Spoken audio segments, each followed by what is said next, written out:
हाय दोस्तों, लक्ष्य क्लासेज में आपका स्वागत है। मैं रामरू शर्मा।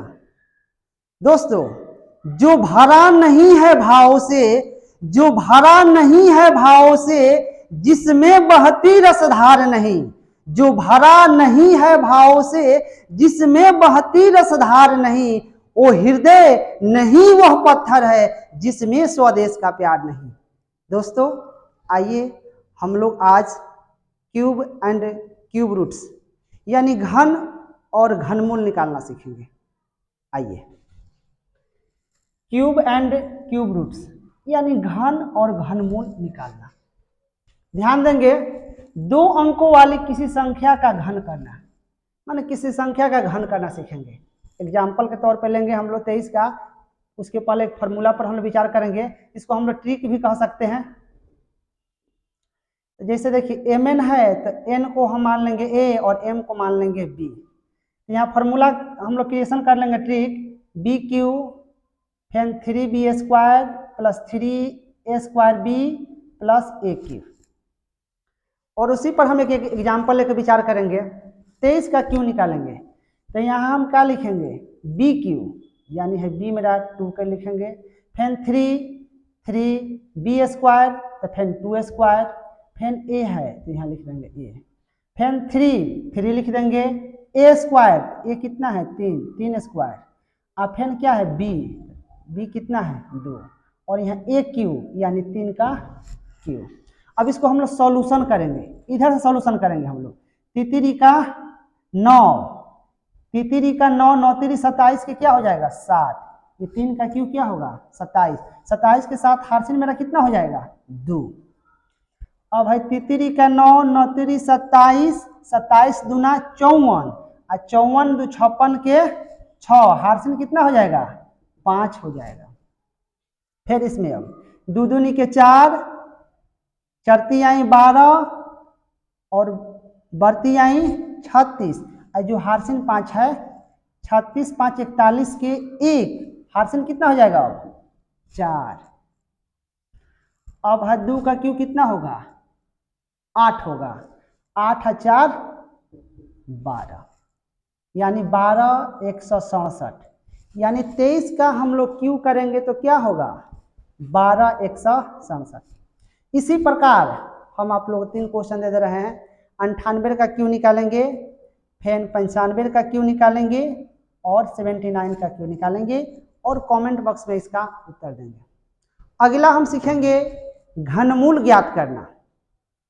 घनमूल निकालेंगे, 729 का घनमूल निकालेंगे। तो कैसे निकालते हैं, 729 लिख लेंगे।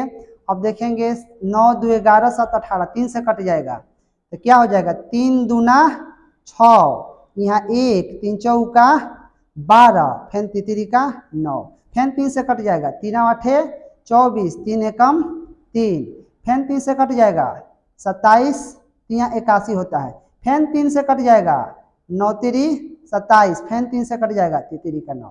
अब 1 2 3 4 5 6, तो यहाँ हम ध्यान देंगे कि 3 गुने 3 गुने 3 गुने 3 गुने 3 गुने 3 यानी 1 2 3 4 5 6, 1 2 3 4 5 6, 6 गो 3 है।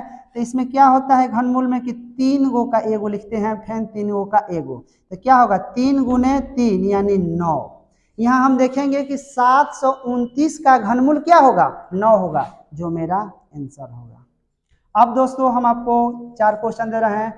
15 625, 33 75, 50 653, 10 64 8 का क्या निकालेंगे आप लोग घनमूल निकालेंगे। घनमूल निकालें, घनमूल निकालेंगे और इसका उत्तर कमेंट बॉक्स में लिखेंगे। अब विचार करेंगे, बहुत इंपॉर्टेंट पॉइंट है ये, जिसको याद कर लेने से प्रश्नों को बनाने में सहूलियत होगी। प्रॉपर्टीज ऑफ स्क्वायर यानी वर्ग का गुण क्या क्या होता है, इस पर हम ध्यान देंगे। एक एक पॉइंट को अच्छी तरीके से समझेंगे और इसको याद कर लेंगे।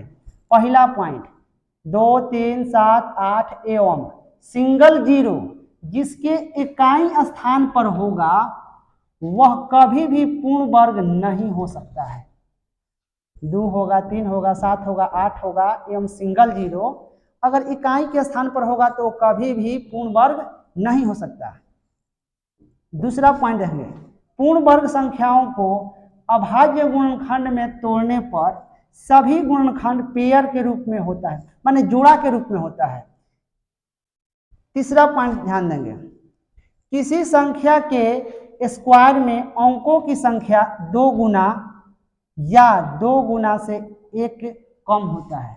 कोई भी संख्या है उसका अगर हम लोग स्क्वायर करेंगे, वर्ग करेंगे, जैसे ले लेंगे मान ली कि 12 का स्क्वायर कितना होगा 144, तो क्या है ये 2 गो अंक है तो 4 गो होना चाहिए, चाहे 2 गुना से वो कम होना चाहिए, तो 2 गुना से वो कम क्या होगा 3 होगा, तो 144 में 3 हुआ है कि नहीं।